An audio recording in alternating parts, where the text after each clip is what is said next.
Prepare to strike. That's the clarion call from Saftu after rejecting government's wage offer of 3%. Saftu-affiliated unions are demanding 8% on the baseline and are rejecting a non-pensionable gratuity. The union says if they accept the state's paltry offer, it would mean 3 years running of public service workers not having proper increases to their wages and pensions. And with the soaring cost of living, it's simply not feasible. Let's hear more from Saftu General Secretary Zwelinzima Vavi. Thank you very much, Mr. Vavi, as always, for your time. So a cash gratuity is an attractive offer because it means that workers have some disposable income available. But you're saying there's a lot more to the offer. Can you explain to us exactly the reasoning why this has been rejected and the impact it would have had that been accepted? Well, the first thing is that government reneged and refused to implement and agree to contract it signed with the public sector workers in 2018. But when we were hit by the coronavirus pandemic, government simply refused to implement the agreement, just like that. So workers in the public service received no salary increase of any kind in 2020. 2021, they increased it by 0. In that the 1.5% that they put on the table that was accepted, unfortunately, by the majority of the unions, was not an increase, but part and parcel of an agreement signed with the public sector workers in 2018 that workers will receive a 1.5% increase in the pay progression so that they can move in between the grades in the public service. So government offered that and refused to do anything else. In addition to that, it gave workers between 1,200 and 1,600 in what they call a once-off gratuity. A gratuity is nothing but a bribe to the public sector workers. It is non-pensionable. It is cash in their pocket. Yes, it can look very attractive, as we are saying, at 1,200 to 1,600, but it doesn't improve their pensions, it doesn't improve their wages in the long run. And as a result, we've made a calculation in terms of what this has meant to the pensions of workers.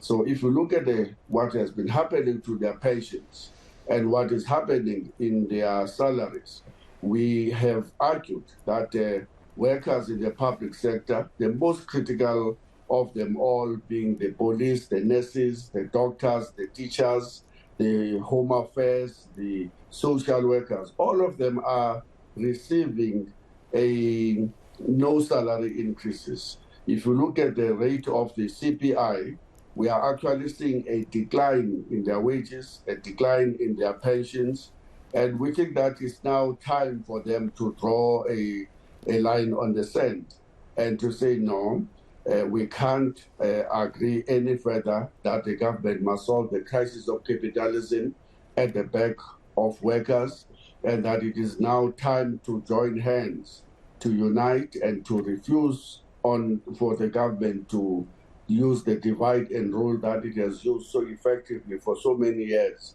in the public service, and to strike together, reject this insulting 3% wage offer, and continue to demand a living wage that will at least reverse the devastating impact of not only the 2020 refusal to increase the salaries of any kind, but it will have to reverse the fact that currently the CPI is roving between 6.4 and 8.4%.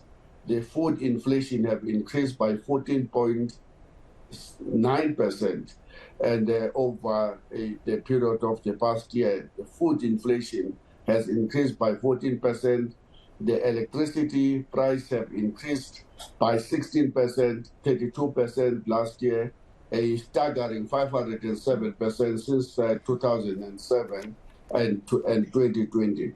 The petrol prices are were at 26 rand, down to 24 rand unleaded petrol for the inlanders. I mean, who can afford?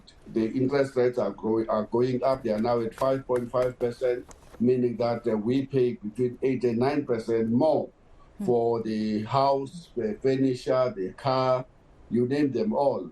No, and we know that food prices have sustainable. also increased in staggering ways. I apologize for interrupting you, but I want to get to the possibility of strike action. We know that public service workers are, for the most part, also essential services. Would this be a protected strike, and can you give us some details on your plans? Well, workers must declare dispute. Our unions, SAPO and NUPSU, and including PSA, by the way, have all declared a dispute. We are calling on all other public sector unions to declare a dispute at this particular stage. There is no more a point of wasting time in endless negotiations that we know will produce no results unless the government is pushed by the mighty power of the public sector, combined and united in action to force government to abandon its austerity program. And so we're calling on workers to close ranks. And government knows that it has effectively been dividing the public sector workers, but this time around, we're making a call on every public sector union. Don't sign the 3%. Don't allow government to divide you, to take advantage of the fragmentation in the trade union movement.